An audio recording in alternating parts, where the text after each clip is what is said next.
Nous retournons dans notre prophète Zacharie qui est là pour nous rappeler le sens de ce qui est en train de se passer à Jérusalem. Ça signifie quoi de rebâtir le temple?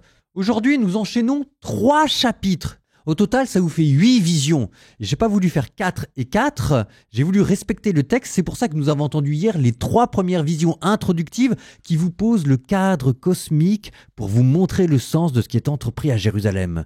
Et ensuite, parmi les 5 qui nous restent à écouter aujourd'hui, que je n'ai toujours pas voulu couper, vous avez les 2 visions centrales, la vision 4 et la vision numéro 5, qui vont cette fois-ci vous montrer jusqu'où Dieu veut aller. Ces 2 visions concerneront 2 hommes, Josué, fils de Yosadak, qui est le grand prêtre nouvellement intronisé à Jérusalem, et l'autre homme est Zorobabel, le descendant de la lignée davidique que Cyrus, roi de Perse, a institué gouverneur de Jérusalem. Et puis ensuite, on repartira pour les visions conclusives. Un rouleau volant, il sera question de la loi et de la justice, et d'une femme qui symbolise la méchanceté qu'il va falloir bannir, et puis de chars. Zacharie 3, 4 et 5.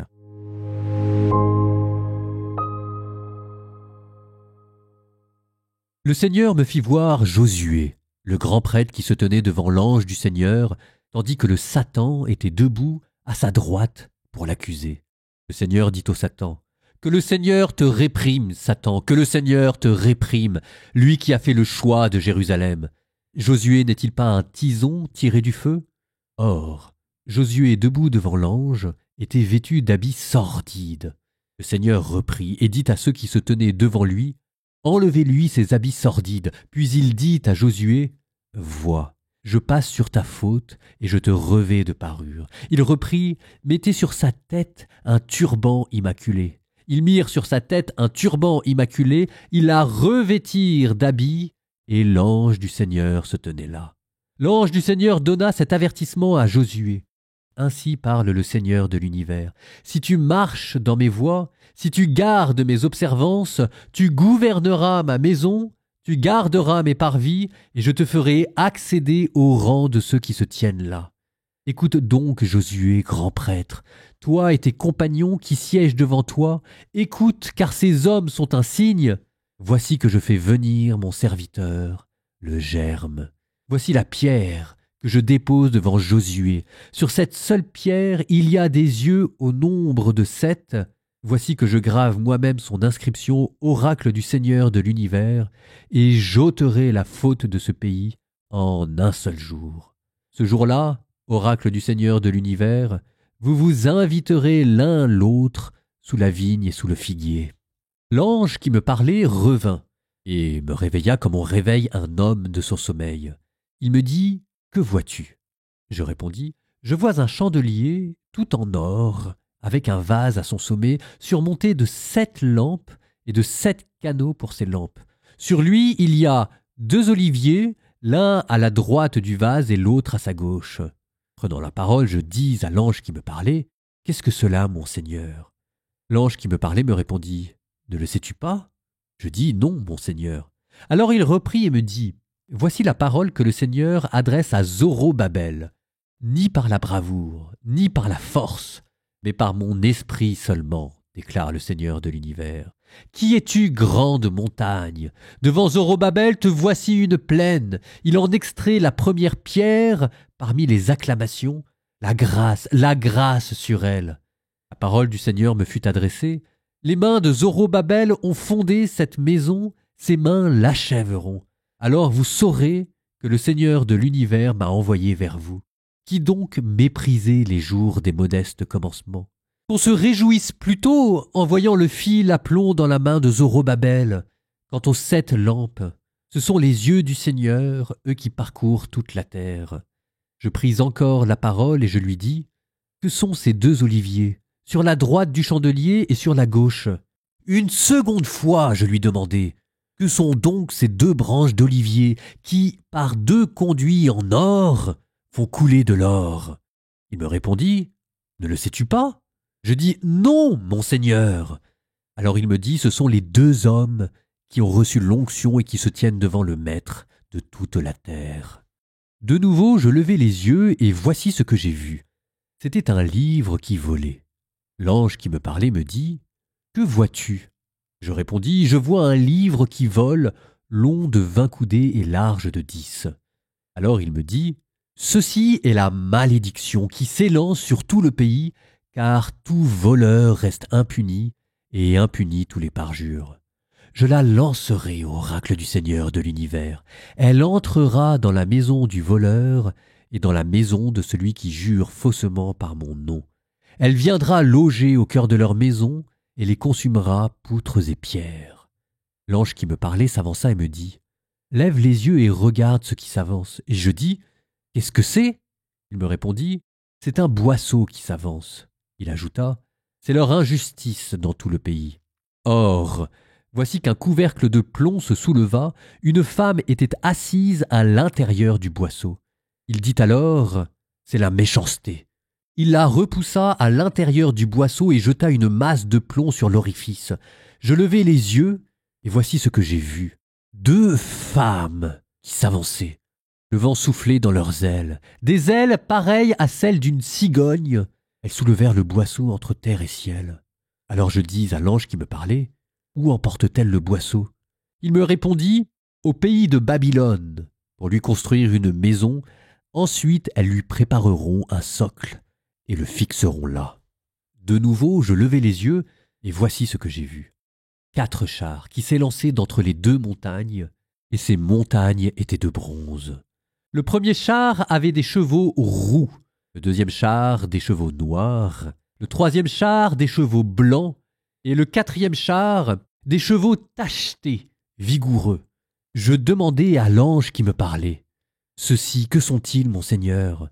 L'ange me répondit, « Ce sont les 4 vents du ciel qui s'élancent après s'être tenus devant le maître de toute la terre. Les chevaux noirs s'élançaient vers la terre du nord, les blancs s'élançaient à leur suite, et les chevaux tachetés s'élançaient vers la terre du midi. Vigoureux, ils s'élançaient, impatients de parcourir la terre. Alors le Seigneur leur ordonna, « Allez parcourir la terre », et ils parcoururent la terre. Il m'appela et me dit, « Vois, ceux qui s'élancent vers la terre du nord font descendre mon souffle sur la terre du nord. » La parole du Seigneur me fut adressée. « Fais une collecte auprès des déportés, auprès de Heldai, auprès de Tobie et auprès de Yédaïa. Toi-même tu viendras. Ce jour tu viendras à la maison de Josias, fils de Sophonie, où ils sont arrivés de Babylone. Tu prendras l'argent et l'or. Pour en faire des couronnes, tu les mettras sur la tête de Josué, fils de Josédek, le grand prêtre. Puis tu lui parleras pour lui dire, « Ainsi parle le Seigneur de l'univers. Voici un homme dont le nom est Germe.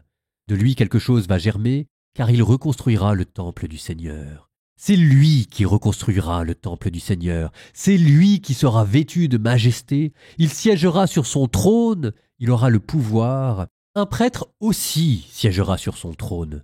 Et il y aura une volonté de paix entre eux deux. Quant aux couronnes, elles deviendront pour Élem, Tobie, Yédaïa et pour Ren, fils de Sophonie, un mémorial dans le temple du Seigneur. Alors ceux qui sont au loin viendront reconstruire le temple du Seigneur, et vous saurez que le Seigneur de l'univers m'a envoyé vers vous. Cela arrivera si vous écoutez vraiment la voix du Seigneur votre Dieu.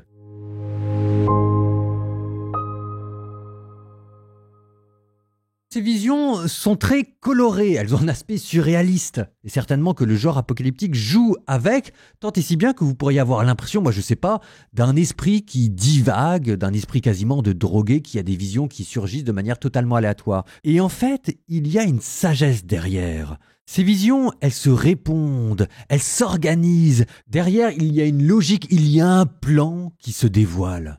Regardez, en fait, elles sont hyper structurées. La première et la dernière vision parlaient toutes deux de chars et de cavaliers, avec ces anges qui symbolisent l'œil de Dieu qui surveille. Pour vous montrer que le monde n'est pas livré au hasard, mais que le monde existe sous la vigilance active de Dieu. Et c'est ainsi que vous avez des sentinelles qui parcourent le monde. Ensuite, vous aviez la deuxième et l'avant-dernière vision, la septième, lesquelles se répondaient à nouveau. La deuxième, c'était cette image avec les cornes et les forgerons. La septième, c'était avec cette femme qui représente la malice. Dans ces deux visions, il était question du mal qu'il fallait expulser. À travers les cornes, c'était le mal extérieur, les empires. À travers cette vision de la femme, c'est la malice intérieure, c'est l'impureté et l'apostasie qui rongent le peuple de Dieu. Alors après, on avait la troisième vision qui répondait à la sixième, où il était question d'un espace à consacrer au Seigneur, soit en bâtissant un temple, c'était l'homme qui arpentait Jérusalem, soit en maudissant l'injustice, et c'est cette histoire de rouleau qui parcourt le pays. Et c'est ainsi que, après avoir préparé la scène et allumé les projecteurs, si je puis dire, avec ses premières visions, on arrive au centre qui est l'objet de toutes les préoccupations de Dieu et qui concerne deux hommes, Josué et Zorobabel.